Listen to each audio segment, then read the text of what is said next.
বলতে চাই আবারও জুলাইয়ের পুনরাবৃত্তি ঘটবে। আমরা পরিষ্কার ভাবে বলতে চাই, যদি কোনো দর্শকের সন্ধান করা যায়, দর্শককে চিহ্নিত করা যায়, তাহলে কেন তার বিচার কার্য করতে 90 দিন সময় লাগবে? আমরা পরিষ্কার ভাবে বলতে চাই, যখনই কোনো দর্শককে চিহ্নিত করা যাবে, তার বিচার অনতিবিলম্বে করতে হবে এবং দর্শকের বিচার মৃত্যুদণ্ড, একমাত্র মৃত্যুদণ্ড।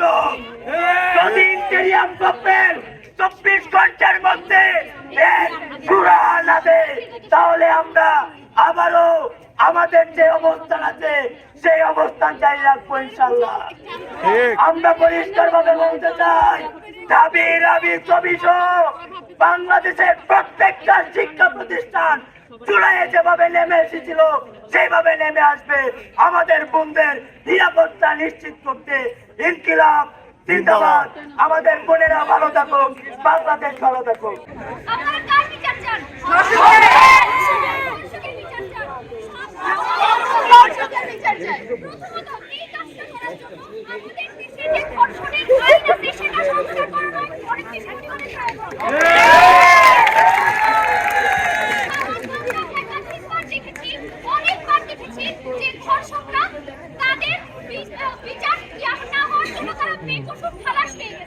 এই যে আইনি প্রক্রিয়া আছে, আইনি জটিলতা আছে, এই সবের কারণে ধর্ষকরা বারবার বের হয়ে যাচ্ছে।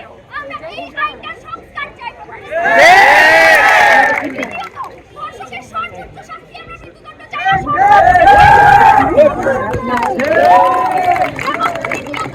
এখন পর্যন্ত যতগুলো ধর্ষক এরকম মামলা হয়েছে, আমরা সবগুলোর সুবিচার চাই।